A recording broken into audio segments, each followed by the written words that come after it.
us.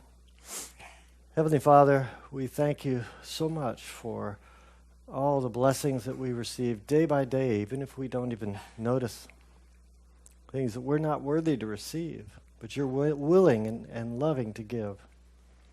Help us today to see more of your great creation, that we may worship you in spirit and truth. In Yeshua's name, amen.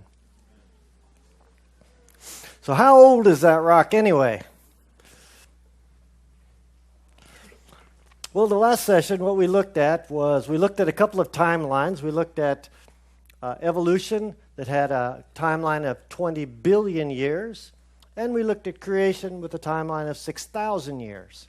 Clearly, they're different. But we also saw some Bible theories where they tried to inject time into the Bible.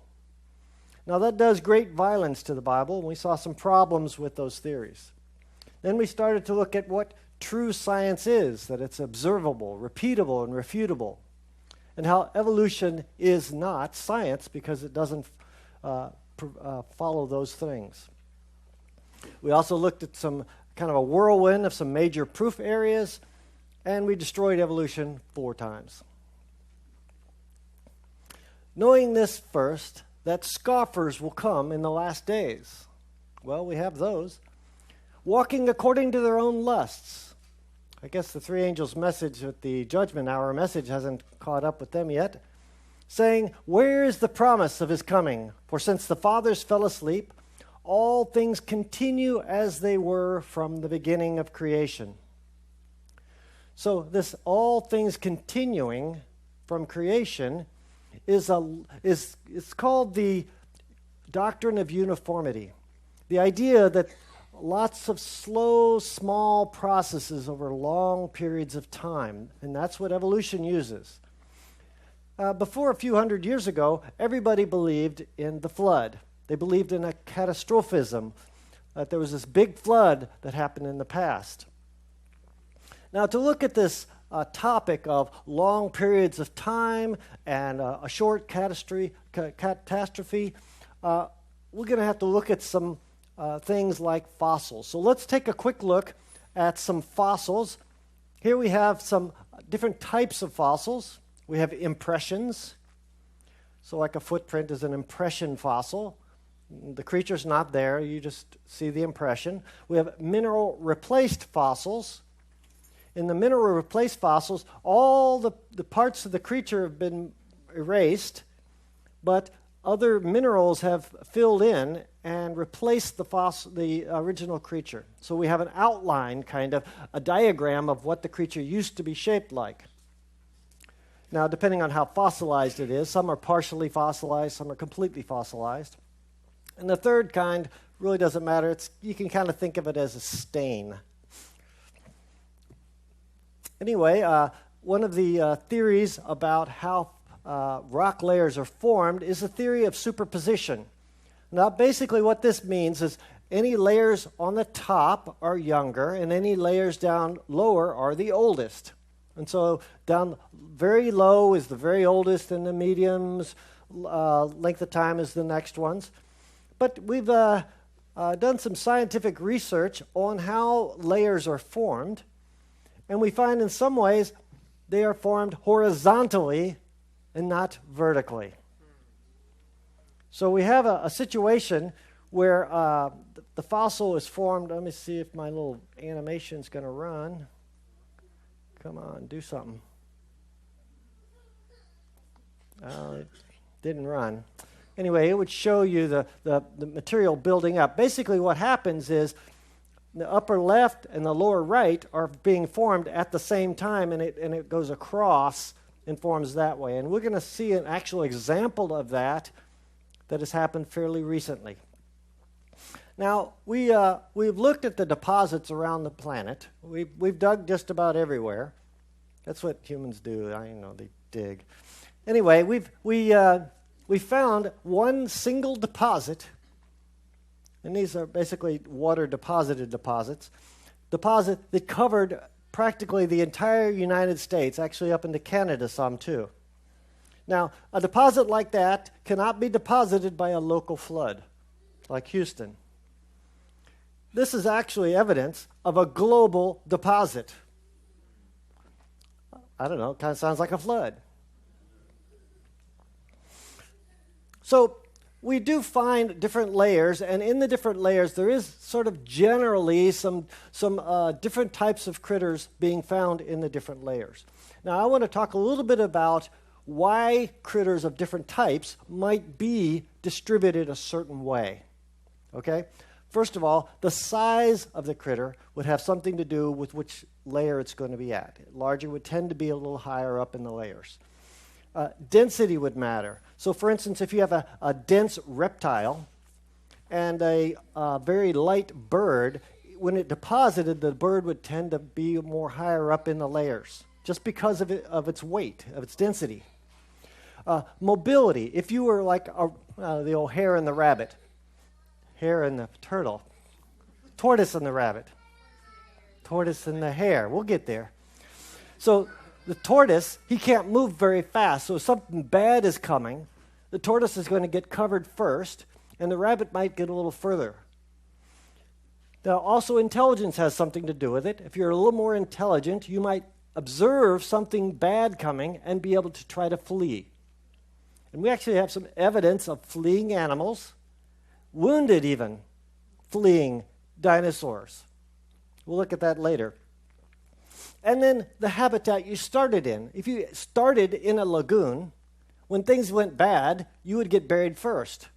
If you were up in a mountain like an eagle, you would tend to be buried later. I mean, so just by where you are would matter.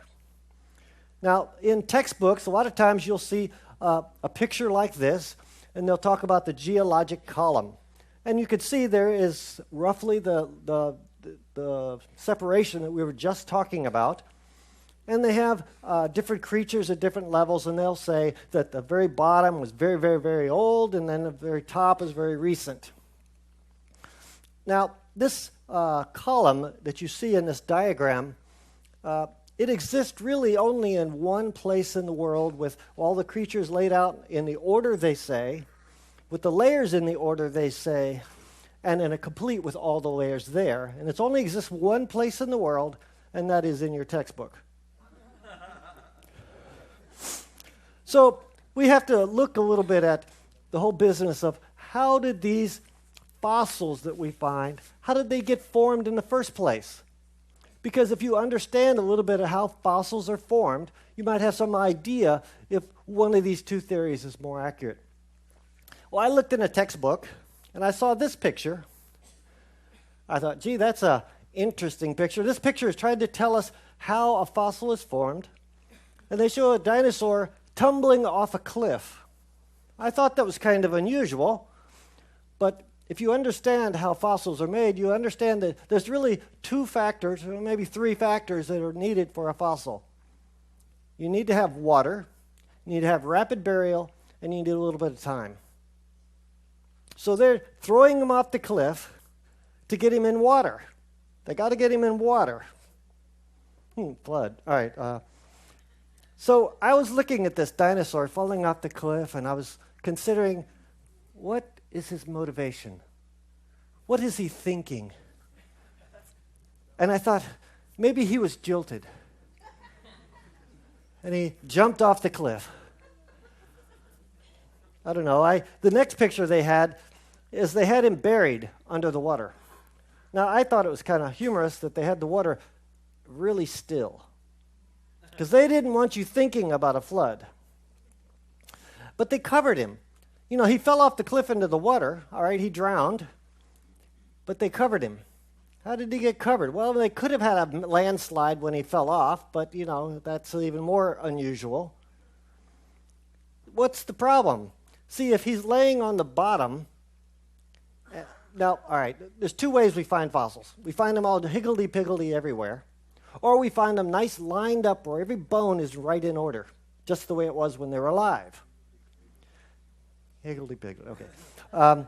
So anyway, his bones, many times we find fossils where they're all lined up, and they're not all scattered. Well, they call this disarticulated. They like big words. Anyway, if he was on the bottom of this waterway here, and he wasn't buried rapidly, little critters that swim in the water would be over there, eating on him and knocking his bones all around, and pretty soon he'd be disarticulated. So we wouldn't find his bones all nice and lined up. So they got to bury him rapidly. How did they do that? They didn't tell us how that happened. I had this find in my yard, and I'm not positive. I think it's a possum because he's disarticulated. He will never turn into a fossil because he's on the surface, and there's no water, and there's no dirt to cover him. So then they say, it wears away over a period of time with erosion, and then we can find the fossil. So they had these 3 pictures. Now, I was looking at this, and I was thinking, I don't know, they seem like they're grasping at straws a little bit to try to build a fossil. Some was very unusual events. And I wouldn't have thought so much about this, except for I went to another textbook, and they had this series of, that's not the one, this series of pictures. And now this dinosaur, he had his belly ripped open. Must have been in a fight. They didn't finish him because they would have disarticulated his bones all over the place. And he's laying on the shoreline. They had to get him really close to the shore, and they got his head in the water. But then the water rose. Was this high tide?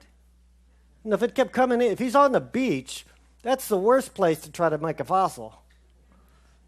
There's crabs and all kinds of things out there that'll be messing up your bones.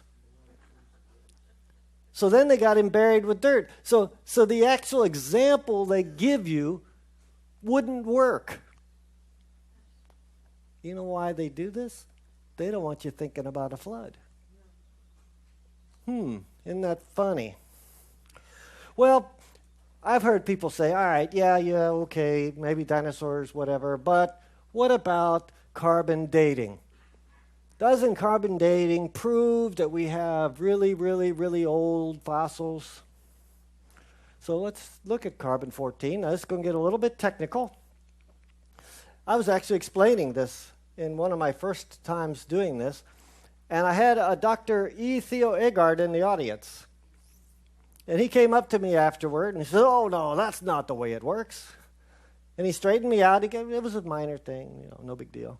Actually, he was one of the scientists who was contributed to the book in 6 days, Why 50 Scientists Choose to Believe in Creation. So I thank you, Dr. Theo Egard, for helping me get this straight. So what we have that happens, first of all, we start with the atmosphere. It's got nitrogen. Nitrogen is atomic weight 14. It's up in the atmosphere, especially the higher atmosphere. And cosmic rays come down, and they strike a neutron. And a neutron runs over and hits the nitrogen 14 and knocks out a proton, and the neutron stays. Well, what that does is it changes it from nitrogen to carbon, but it's still got the weight of 14. So it's called carbon-14. Now, it's a little bit unstable. Now, we have normal carbon would come in carbon-12. Carbon-14, there's also some carbon-13. So if you go out in the world and you test around, you'll have a whole lot of carbon-12 and a little bit of carbon-13 and 14.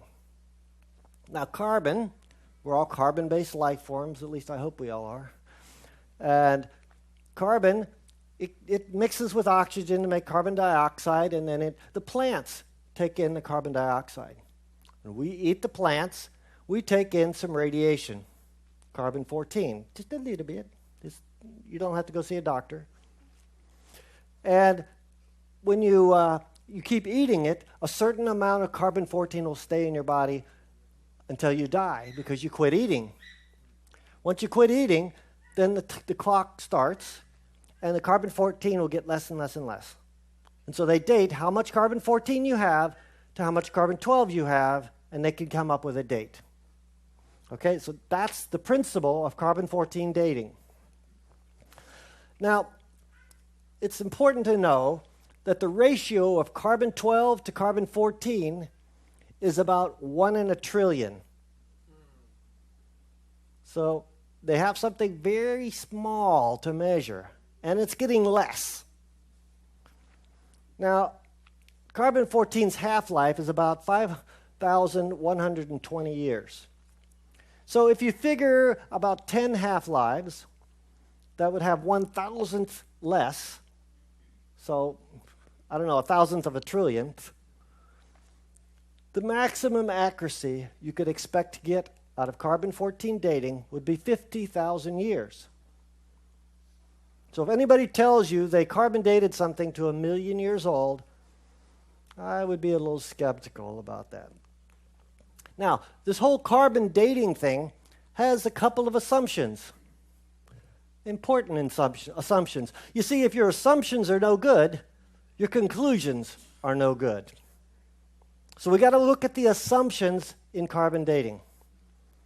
First of all, they want us to, you expect, if you believe in a long age of the Earth, that carbon-14 would be in steady state. Now, to explain that, let's say we start with a pristine Earth. No carbon-14 at all. We got lots of nitrogen, and cosmic rays are striking and making carbon-14. Over a period of time, you'd be getting more and more carbon-14, and at some point it would level off because some of it would be turning back to carbon-12. And at some point you would reach steady state where it wouldn't get any more. Now, if the world is 4.6 billion years old, we should have reached steady state billions of years ago. Well, the problem is we're actually still increasing in carbon-14. With the half-life of 5,120 years, makes you wonder. I think that kind of tells you the Earth is a lot younger. Also, the same amount of carbon-14 is forming today as it was in the past. You see, if the past, the atmosphere was a different composition, or let's say we had this boundary layer of protection around the Earth that protected it from forming carbon-14, and we'll look at that in Paradise Lost, number 6. If there was none forming in the past, and only in the last 4,400 years we've been even forming any, then all your dating would look larger, like long time frames, when there wasn't long time frames. Actually, all the errors of their assumptions stretch the timeline. Now, there's some problems relating to how these different types of carbon-12 and carbon-14 are absorbed in the body, and I'm not going to go into that. But there's also a problem with the environmental factors affecting how carbon-14 survives in the body. Now, they assume a closed system, meaning nothing from the environment affects how the amount of carbon-14 there is in the body or the specimen. But let's read a little statement from someone, a geologist. He said, some geologists question the use of carbon-14 method for samples stored under moist conditions. For this is a most serious limitation for who can be sure that a given sample was not moistened. So the problem they have is if it gets wet, carbon-14 gets drained out of it easier than carbon-12. Uh-oh, our dates are all messed up. I don't know, we started with fossils getting wet.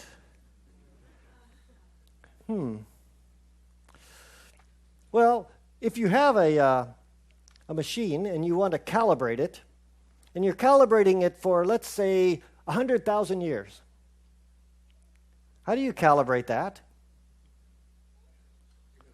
You got to have something to test it with. Anyway, if you have a tool that you're using to measure something, you need a way of validating the tool. Is it accurate? Does it give you consistent readings? Okay, I'm going to give you an example. Let's say I have a speed gun. I invented it myself. And I'm going to be out there, and I'm going to be a cop, and you're going to be driving by, and I'm going to aim my gun at you, and I point it at, and it says 30. And I reset it, and it says 300. And I reset it, and it says 90. And I pull you over because you're obviously speeding. And I say, How fast were you going? Oh, really? Well, all right. I'm going to give you a ticket for going, I don't know, 90 miles an hour. You going to be happy about that? Now, there's another problem. When you test one part of the body and another part of the same body, you should get the same reading, right? If you have a valid system, it should work the same at both places. If they're going to age things, well, we have this woolly mammoth they found in Fairbanks Creek, and they had a radiocarbon dating of the bone in its leg of 15,000. They checked its skin, and it was 21,000. So that's kind of freaky. His leg was dead for 6,000 years while he was still moving around.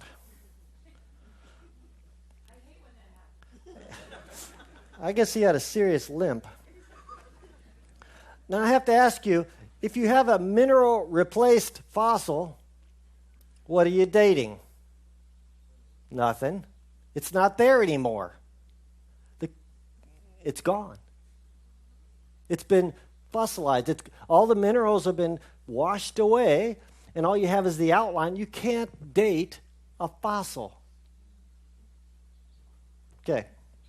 Well, I decided I was going to go to a isotope lab to figure out how they do dating, and I was going to get me an entry form. So here I get the form, and I take some of the parts off. I went to the Center for the Applied Isotope Studies at the University of Georgia. And they have this stuff. There's other parts they ask you, but they ask you the sample context. How fast was it going? I mean, how old was your rock? They ask you how old your rock is. I thought they were telling us. You know why they ask us? Because they'll get the 30, the 300, and the 90, and they want to know which reading they get they should say it is. Because they don't get consistent readings. So they ask you how old it is. Now, there's a couple of other isotope methods that they use for dating, and they all have significant problems. I just looked at one of them. They have potassium argon, lead uranium, and beryllium lithium. Here's an article from a creationist. An evolutionist wrote this, a very famous evolutionist. An earlier increase in neutrino levels must have had the peculiar characteristic of resetting all our atomic clocks.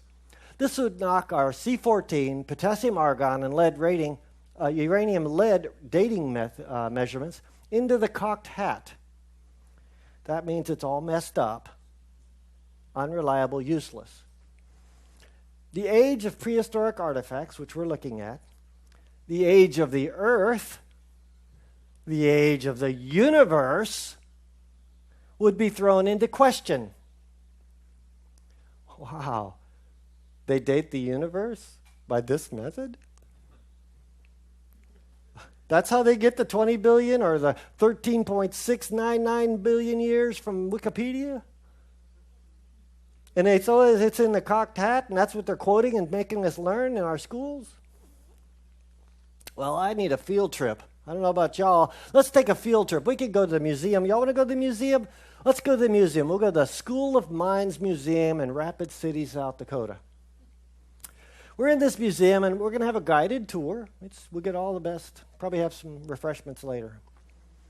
And the guide says to us, this is a plesiosaur, and this plesiosaur is 70 million years old. So I go, excuse me, sir. How do you know this dinosaur is 70 million years old? And he says, well, that dinosaur was found in 70 million year old rock. Okay. So we see that little panel in the back there, that display. We're going to go over there where they talk about rocks. And he says, this rock layer here is 70 million years old. Excuse me, sir. How do you know that rock is 70 million years old? Well, we found a 70 million year old dinosaur in that rock. What you call this is circular reasoning. Actually, the truth be known, their belief in evolution is their proof of evolution. The rocks, the layers, the strata, are dated by the fossils, and then the fossils are dated by the layers. Let's go to a text. Oh, we're going to go to a textbook in a minute. See, what you find if you go out there and look at the rock layers, you'll see limestone, shale, sandstone, limestone conglomerate, sandstone, limestone, shale, limestone. It repeats over and over again, different layer types. So how do you tell the difference between 100-million-year-old Jurassic limestone and 600-million-year-old Cambrian limestone? They're both limestone. In about 1830, Charles Lyell, Paul Deshalles, all these guys, came up with a biostratigraphic technique, the geologic column, for dating Cenozoic deposits based on the relative proportions of living and extinct fossil mollusks. You see, they believed the fossil mollusks that were extinct had to be much older than the fossil mollusks that were not extinct. So their belief in evolution was their method of laying out the dates of the layers. Strangely, little effort has been made to test this assumption. This failure leaves the method vulnerable to circularity. Here's a textbook used to teach your children and perhaps you. In page 306, it says, the layers of rock can be dated by the types of fossils they contain. That's dating the rocks by the fossils. Then we flip the page over to 307. It says, scientists have determined, scientists are smart, right? They've determined it. The relative times from the locations of the fossils in the sedimentary rock layers. They're dating the fossils by the rocks. They date the rocks by the fossils, and they date the fossils by the rocks. Ever since William Smith at the beginning of the 19th century, fossils have been and still are the best and most accurate method of dating and correlating the rocks in which they occur. This is the best way they get. Not the carbon dating. Their best and most accurate method is their belief in evolution. They also have a thing called index fossils. Basically, in the early 1800s, what they did is they made a chart. And they put different fossils in different places, and they said, okay, we'll call this time frame Jurassic. And we'll give it an age, I don't know, 150 million years. They make it up. And then they say, okay, whenever we find this index fossil, and it comes from that layer and that age. So the idea is the index fossil tells you the age. So let's look at some of the index fossils that help us keep these layers in order. First, we have the trilobite. Trilobite fossils make good index fossils. If a trilobite such as this was found in a rock layer, the rock layer probably was formed 500 to 600 million years ago. I love these huge numbers. Well, whoops. Here's a footprint stepping on a trilobite. It's in a shoe. It's a shoe. Stepping on a trilobite. Now, this is in the Cambrian layer. It's supposed to be 425 million years old. And we got a human footprint, human shoe print, stepping on a trilobite. I'd say that's a problem for evolution. Because man, it's like, a lot more close to now. Well, there's a bunch of places where we found human footprints. It's not a rare occurrence. So, if you really were looking to find the evidence, it's plentiful. If you look in the various rock layers, human evidence is all over the whole thing. We have skulls, leg, footprints. There's metallic items that they've made. It's all the way back to the Cambrian layer, which was supposed to be like the oldest thing. The graptolite is an index fossil, and it's a fossilized plant of some sort. And when you see a graptolite, it's supposed to be 410 million years old. Well, there's a problem. They're still alive in South Pacific today. All right, so if they're alive today, which layers could you find them in? All of them? Any of them? Now, right at this part in the chart, there's a 325 million index fossil called the lobe-finned fish. Now, these fish are famous because they're talking about they're being the first ones to kind of help try to walk out of the water. You know, they're starting to get bones in their fins, lobe fins. Well, these really old fish are still alive. So, if the lobe-finned fish is still alive today, what layer could we find them in? Any, every, all those allness words. Well, it actually gets worse for the evolutionists. I almost feel sorry for them. You know, there's a guy, he was looking at a dinosaur bone under a microscope, and he found blood inside the bone. Well, this is supposed to be 65 million years old, and it still has blood in it? What? I don't know. They found soft body tissue. See, in the past, they didn't even look. They knew it couldn't be there. Now, we're lucky to find bones. A dinosaur heart and other soft body organs were found. In 2003, they found a T-Rex soft tissue.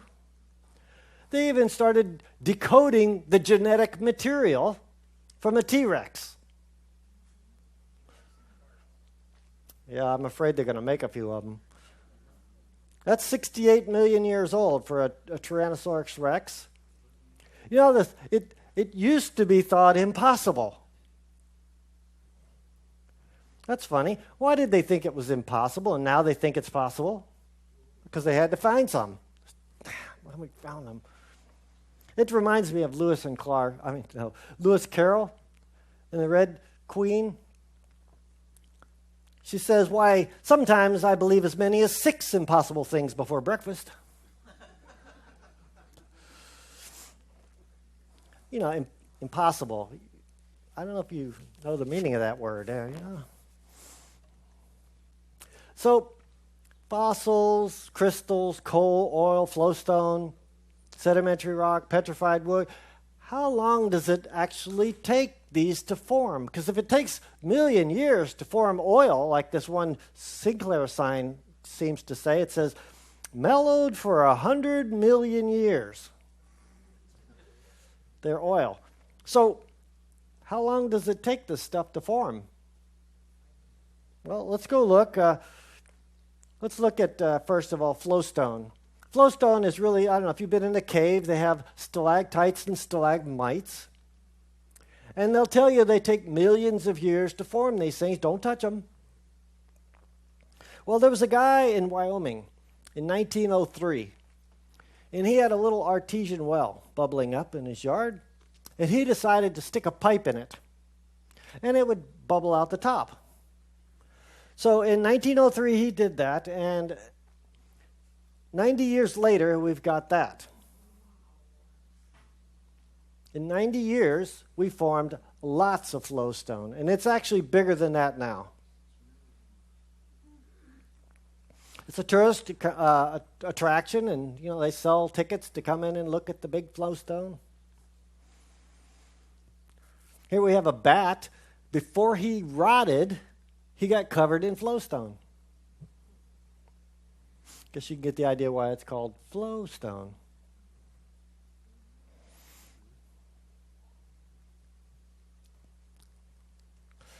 All right, crystals. How long does it take to form crystals? They tell you a diamond was formed under lots of heat and pressure over millions of years. Except we're forming them rapidly in laboratories. Real diamonds.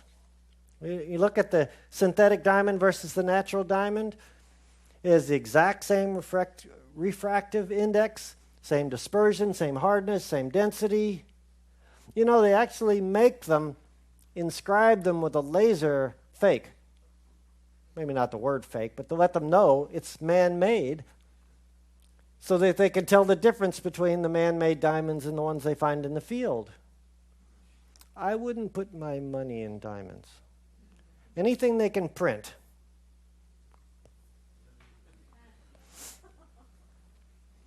So how long does it take fossils to form? Surely it takes a long time to form a fossil. Well, here's a boot with a fossilized leg in it. The boot didn't fossilize, but the leg did.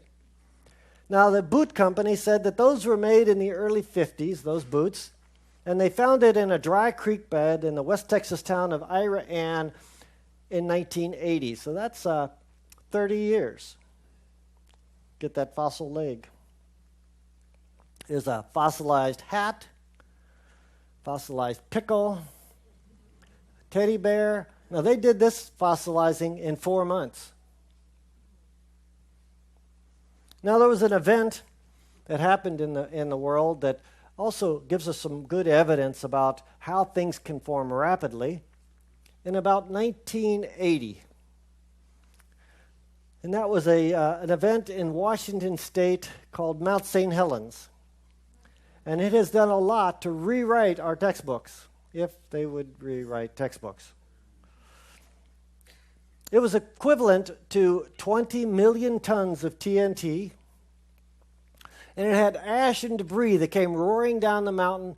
It was 600 degrees and going 200 miles an hour. So I could just see me, I've got my Lamborghini, and I'm riding down the mountain at 160 miles an hour, and it still gets you.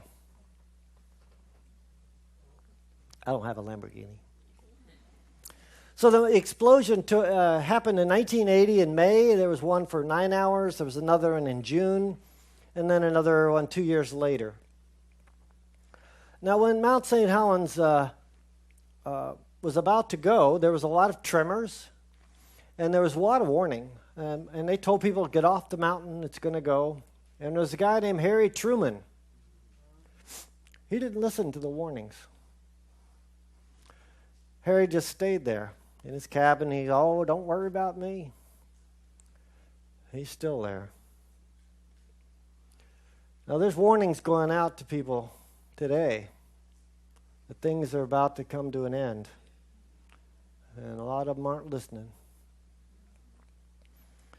Well, here's the day of the eruption. It's looking a little puffy. Well, it blew out the side, and that kind of uncorked it. And right about here, the cameraman's a little nervous. Well, they always send people out with orange suits and waving things in the air. That's some kind of ritual, I don't know. If we dig them up later, we'll probably say it was a religious event. Here we have a lot of dust. They're probably checking out, make sure nobody's in that truck. And lots of ash all over the place. As a matter of fact, it spread over a good portion of the northwestern part of the country. The yellow zone is traced to half an inch. And I guess with wind currents, a bit of that landed in Oklahoma. Now, Mount St. Helens is actually a fairly small volcano.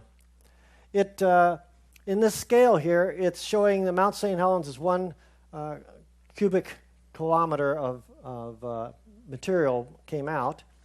Like Mount Vesuvius had 3 times as much. And that happened in 79 AD. And I believe the army that destroyed Jerusalem in 70 AD was at this location and was wiped out by Vesuvius. How interesting. Pompeii. Krakatoa was 18 times larger, and they called that the volcano that was heard round the world. The sound from that traveled thousands and thousands of miles. Tambora, even earlier, was 80 times larger than Mount St. Helens. So I'm giving you the idea that if you have a lot of big volcanoes going on, there's much larger scale of what we're going to show you. So here is after the explosion, things settled down. Now in front, you can kind of see the trace there. The Toutle River ran by Mount St. Helens. And when all this debris came down, it blocked the river. And the river, over a period of time, was building up. It's got to go somewhere. And it very slowly came over and started cutting a channel. And then as it started cutting the channel in these soft sediments, it started cutting very rapidly. And then a torrent came down. And this canyon you see here was formed rapidly. It's 1,000 feet wide and 140 feet deep, and it was formed in minutes. Now, there's some other interesting aspects of this canyon that are similar to like the Grand Canyon, but on a smaller scale. What you could see is these very small stratifications on the walls. You see how those lines, very thin lines, they're actually millimeter-sized layers that were formed there. And these were all formed horizontally and simultaneously. All the layers at once.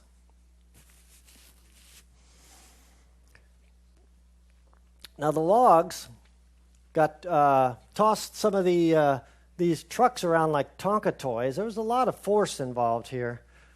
They stripped the trees bare of all their foliage and branches. Most of them got knocked over. And you have to remember there was lots of dust and it's in the pyroclastic flow and lots of heat. I don't know if you have worked with heat-treated lumber. It's very hard. But they also embedded extremely these logs with lots of dust, like pressure forced into the logs. Well, somebody had the brilliant idea. A logger says, hey, look at all that wood laying out there. Let's go cut some lumber. So they hauled some back to the lumber mill, and it was too hard to cut. It's well on its way to being fossilized. Here we have logs floating on Spirit Lake, and there's some that have log has sunk. Actually, these are on their way to, depending on the circumstances, you could make coal out of these, but they didn't form coal yet. Now, I want to notice some of these logs floating in different ways, because we're going to see something later that looks similar to this. But in Mount St. Helens, what they did is they went up to the dome area, and they took samples from 5 locations. And they subjected them to potassium-argon testing. And the potassium-argon test said that those rocks that they found up there were 500,000 to 3 million years old. The actual age was 11 years. No wonder they talk in millions of years. So what we find at Mount St. Helens, we found that age testing doesn't work. Excuse me. We found nearly petrified trees. We found layers formed rapidly that were millimeter-sized layers. And we found some similarities, like the sharpness of the canyon, of Grand Canyon. So if you look at Grand Canyon, you could see it's very sharp edges. It's not softly rounded edges that erosion over a long period of time. Actually, there's a funny thing about that river. I don't know, you have the river here, then you have this hill next to it, and the river cut through the hill. So, did it go over the hill and then cut it? You don't go uphill. Actually, there's some very large canyons in America that have no river at all. None. They're just a big canyon. Now, if all this dirt got dug out of the Grand Canyon by this river over a long period of time, you'd expect to find a big delta at the end. You know, where'd the dirt go? There's a little bitty delta at the end of the Colorado River. Now, there's a really a guy that's been studying this quite a lot, and he believes that there was a lake above the Grand Canyon. He's called it Grand Lake, and he can find the parts of the hills that got broken away that are above the Grand Canyon, and it washed through there rapidly, and it spread the dirt all over the southwest of the United States. So that's where the dirt went, rapidly. I went there, and I found the canyon didn't look that big, and the people looked really small. So here we have, I want to again point it to the things floating in the lake. And all the leaves stripped off, and some are floating upside down, some right side up. There's some trees floating in rock. How did they get there? So what these are called are polystrate trees. Some are upside down, extending through many layers. Okay, now, if the tree was standing there, how long could it be that tree would keep standing there while those layers stacked up? Not very long. Isn't the tree going to rot and fall off? I mean, trees don't grow through rock.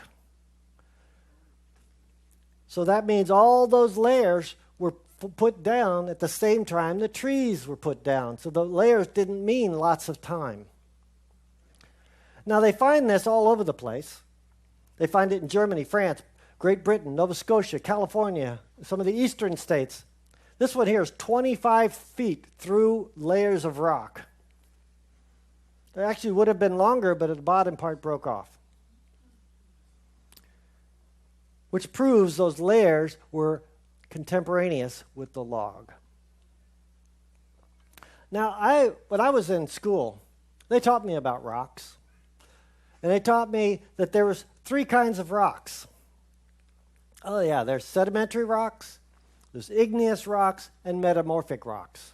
And it kind of goes from one to the next. You know, you can have a metamorphic rock and it wear away and feeds to build up a sedimentary rock. And sedimentary rock can get burnt up by some igneous, some hot stuff and turn into a metamorphic rock, and et cetera. So, you know, they talk about all these rock types. So there's 3 types. Except, I think there's a 4th kind. And I found this from Dr. Robert Gentry. He's a scientist from the Oak Ridge National Laboratory, and he was studying polonium halos in granite and coalified wood. Now, there's a couple of different isotopes of polonium. One of the isotopes has a half-life of 0.016 seconds. That's faster than you can snap your finger. Now, how he found these fingerprints, I'll call them fingerprints of God, in granites, the basement rocks of the world. Now, what happens when this radioactive particle decays? It puts out little damage zones in a sphere around the particle. And if you cut them in half, they look like circles. Well, based on how far out the damage zone is, they can tell you which isotope it is. And so they found these isotopes of this polonium that has a really fast half-life in granite. Now, we were told that granite was formed by being molten first and then solid. Except if it's molten, the damage zones, these little circles, the spheres inside the rocks, would get washed away. They had to be solidified instantaneously. God spoke, and it stood fast. Amen. So this 4th kind of rock, the finder, Robert Gentry, he named them Genesis rocks. I don't know. I like to come up with names, too. I said Logosic, the word made rock. Anyway, next session, I'm going to look at dinosaurs. When did dinosaurs live? Man with dinosaurs? Dinosaurs in history, dinosaurs in the Bible.